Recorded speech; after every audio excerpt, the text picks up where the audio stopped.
Episode 3. She dropped her hand to her side and looked at him incredulously. Me explain myself. Don't you think it should be the other way around? Wah. He started to protest and cut him off furiously. Two grown men using the ladies' bathroom to talk about such nonsense, what are you? Perverts? She glared at them furiously. Alan looked at the other man helplessly. The man with the deep voice had adopted a relaxed demeanor, shoving his hands into his pockets as his assessing gaze swept over her. Interesting choice of attire for the men's bathroom, don't you think? He commented dryly with a raised eyebrow, and blinked stupidly. Men's bathroom? This wasn't the men's bathroom, was it?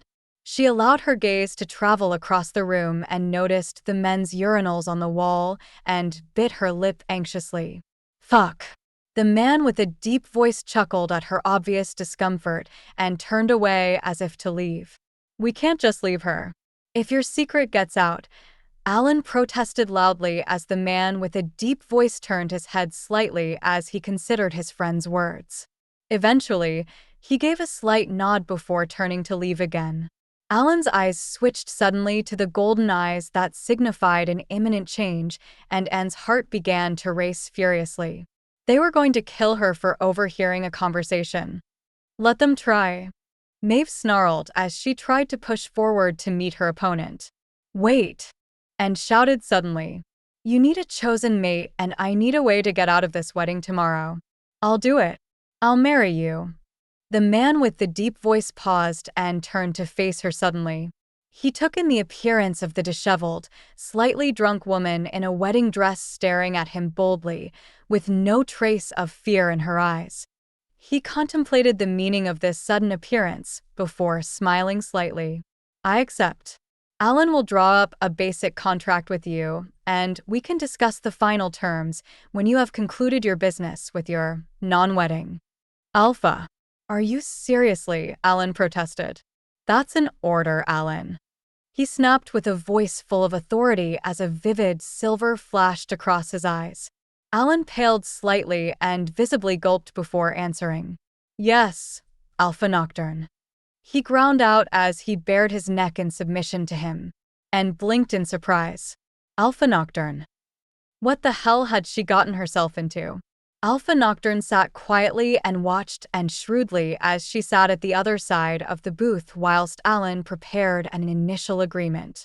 He wondered idly why she wanted to get out of the marriage that she had been clearly prepared for so badly. It was a pity, really. The dress looked quite fetching on her.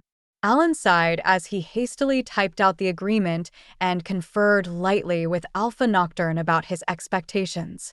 On the other side of the table, and watched them both nervously. She clutched at the material of her wedding dress under the table and her stomach rolled uncomfortably. I don't know why you're so nervous. He has a strong pack. It's the most powerful in the country, is it not? I think it is a good deal. Maeve commented casually. Yes, but he has a fearsome reputation and he has a cold demeanor. I don't actually know the first thing about his businesses, his ideals, just that father hates him. Better to know where you stand with a cold, powerful man than to be in excruciating pain every time your mate sticks his dick where it doesn't belong. Maeve snarled suddenly, and grimaced at Maeve's choice of words, but had to agree with the principal. Miss? Alan asked with a hint of irritation. It was evident that he had asked her something, but she hadn't been paying too much attention, and she smiled apologetically at him. I'm sorry, my wolf was distracting me. Oh, really? I assume she isn't too pleased then. Alan smirked. Not at all. Quite the opposite. She thinks that it is a good match. Her exact words were that the contract was better than a fated mate who sticks his dick where it doesn't belong. And answered unwaveringly with a sweet smile. Alan almost choked on her answer and spluttered loudly. Alpha Nocturne suppressed a grin at her directness toward his beta. He found it refreshing. Okay. So, The standard requirements as stated by Alpha Nocturne are that you will live with him at the pack house of the Dark Moon Pack, and you will assume the duties of the Luna of the pack for a period of not less than 5 years. Is that acceptable? Alan asked with a look of apprehension when he had recovered, and nodded demurely. You will also be required not to disclose information regarding this contract or the Alpha's curse to anyone. The consequences will be both swift and brutal if you do. Is that clear? That's fine by me. I do have a request, though, of my own. Alpha Nocturne narrowed his eyes slightly at her. What was it that she would demand from him exactly?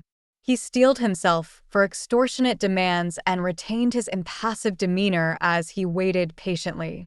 You can ask, Alan stated in a noncommittal tone as he waved for her to continue, and took a deep breath and smiled lightly.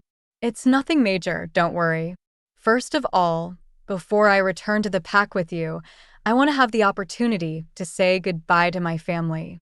Second, I want to be able to continue my work at the company of my former pack if possible. Third, I still want to be able to see my friends. Should have asked him for our bastard mate's balls on a platter. Maeve snorted. What is your obsession with his genitals, Maeve? Maybe if he'd kept them to himself for another night, I wouldn't be so damn salty.